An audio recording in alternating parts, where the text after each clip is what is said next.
Okay. Okay, we can go. Thank you. So let me start with the first question. Obviously, Thailand has been going through some difficulties lately. Bomb and the economy in the region, which is a bit slow. But tell us what you think about the fact that it's still a good place to do business and to have business meetings. Yeah. It is like a natural cycle in Thailand. We have gone through this many, many times, and we have always been able to bounce back. This time is no different. I think the fundamentals of tourism resources and convention resources, incentive trips to Thailand would still be a good value. Because when you get here, of all the news that people in the world have received about Thailand, Thailand is still very much open for business, and you can find peace, you can find security, you can find certainly a sanctuary for both. You can certainly find Thailand a sanctuary for both the bodies and the soul still. In terms of events, maybe you want to add a little bit more. What makes Thailand in the region such a central place to have big meetings or big mass events of all kinds? Yeah, I think the facilities for international conferences and conventions, or even for tourism, or even for incentive tours in Thailand are still very much unrivaled, both in the varieties of them, in the quality of them, and it's all over the country. So when you come to Bangkok, for example, you will have within reach Phuket, Samui, Chiang Mai, Chiang Rai, all these attractive places, plus the attractions of the neighboring countries in Laos, in Myanmar, in Cambodia, are all within 1 hour flight. So you can see participants coming from all over the world to attend any convention.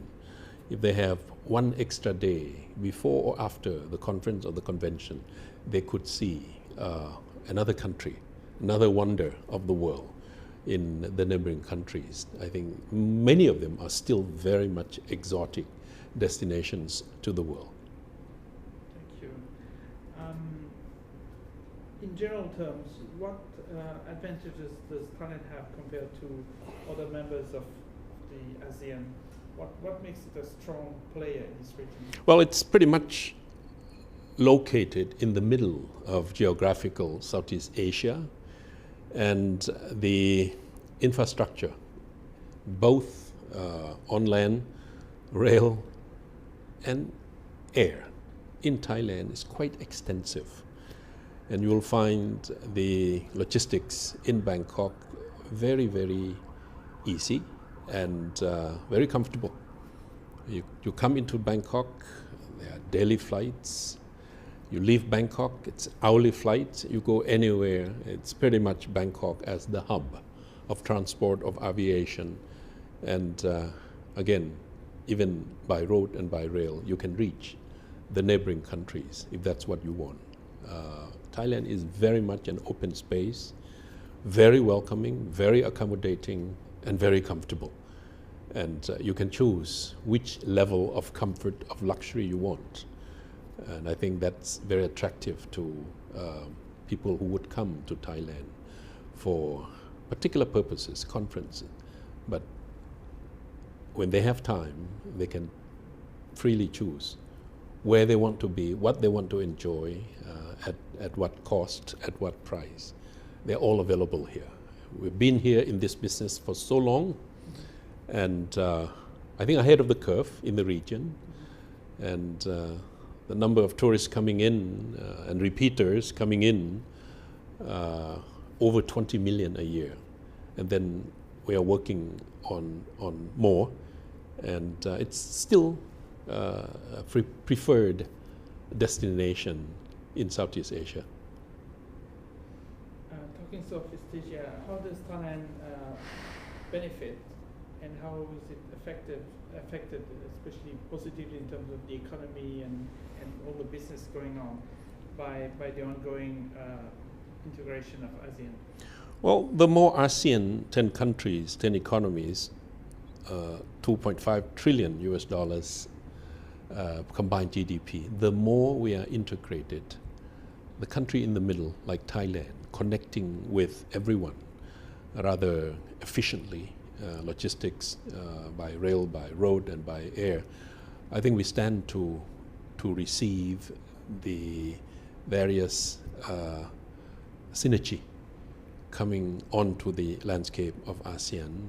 It's a hub, it's a center of gravity.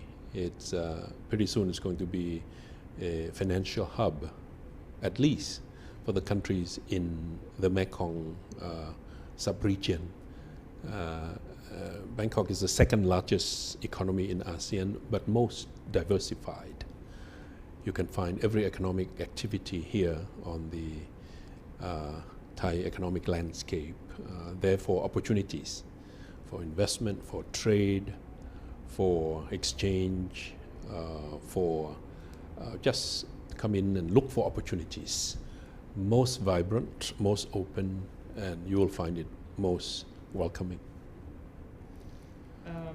You travel obviously a lot. And when you were talking to us earlier about the facility of traveling through Bangkok, you are a very heavy, frequent traveler, I guess.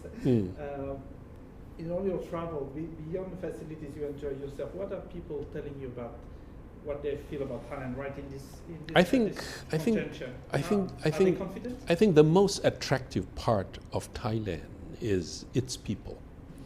Very, very friendly, very welcoming, and extremely courteous.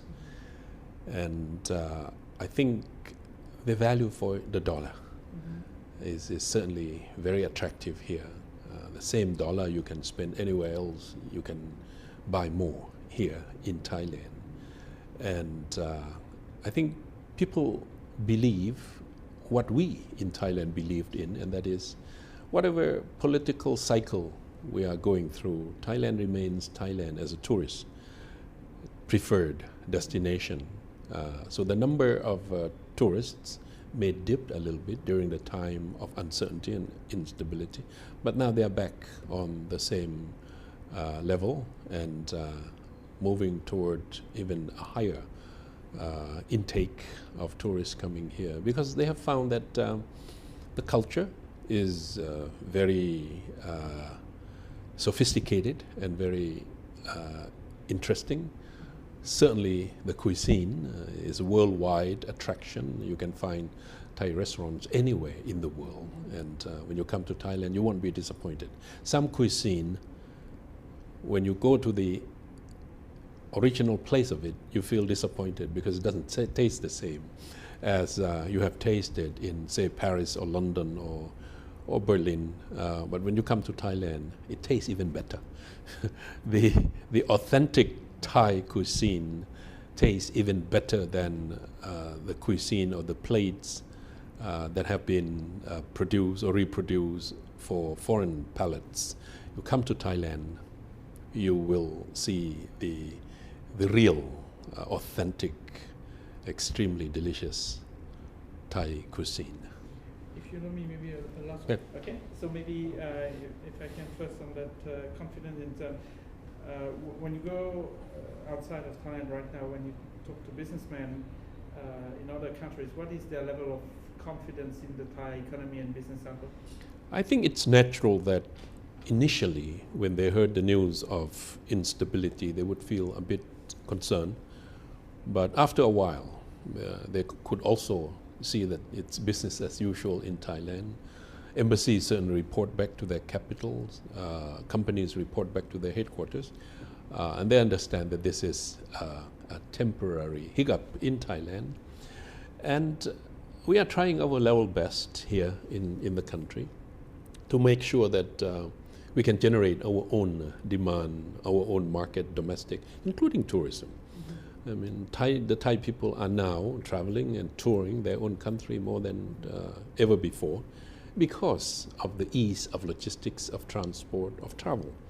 And the economy is just as good or as bad as any other economy these days, because all the demand and the markets have dried up in our traditional markets in Europe, in Japan, in America, now even in China. So what we are trying to do is to use this opportunity to regenerate our own demand inside, reignite the economic engine domestically, so that we can bridge over until the global economy again has recovered, so that we can enjoy the external markets again. But I think we have learned the lessons, all of us, Thailand in particular, that you can't depend on the external market, external demand forever. That is the idea of ASEAN too. At least a regional market and regional demand is being created. And I think that's the right strategy forward. Thailand is going to re-emerge as second largest economy. I don't think any other economy will replace Thailand as second largest economy. The one that is bigger than Thailand is Indonesia, but Indonesia has 17,000 islands and 245, 47 million people. But a country like Thailand is right in the middle of mainland Southeast Asia. It has a lot of advantage. Connectivity with China, connectivity with India, and connectivity with the surrounding neighboring countries, much, much easier to accomplish here. So Thailand will remain attractive. The question is how the world economy is going to recover, so that all the engines of growth in Thailand can be in full force, producing and reproducing again. So when talking confidence, you say that in view of the world outlook and what it is, as we know today, confidence is in Thailand is as good as it can be, basically. Right? Exactly. So, which is the same as in any country in the world today, that the economy of the world is very much subdued, not as vibrant and dynamic as before, but our own domestic engine is working, and we are trying to do our level best to regenerate, to plow the resources into the countryside, into the grassroots, so that they can have their spending power back, so that they can have their purchasing and buying power back, so that the economy can continue to grow. Okay.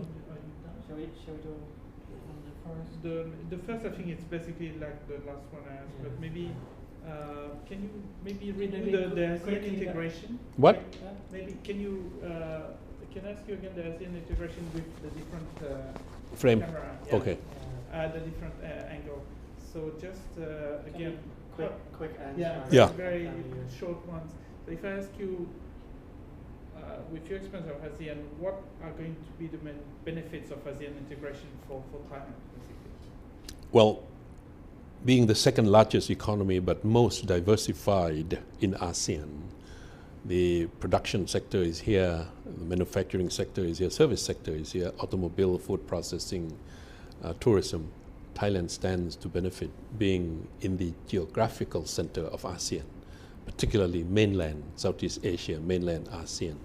Therefore, any integration, any deal that is made between ASEAN and ASEAN member state, between an ASEAN member state and foreign investment, some of the benefits certainly will come to Thailand, because it will generate more trade, more investment, more travel, more tourism, more travels. All these things are going to have its positive impact on the Thai economy. Good. Okay. Are we done? Anything else you want to say? Or No, you can edit, you can pick and choose. Sure. Yeah. All right. Thank you so much.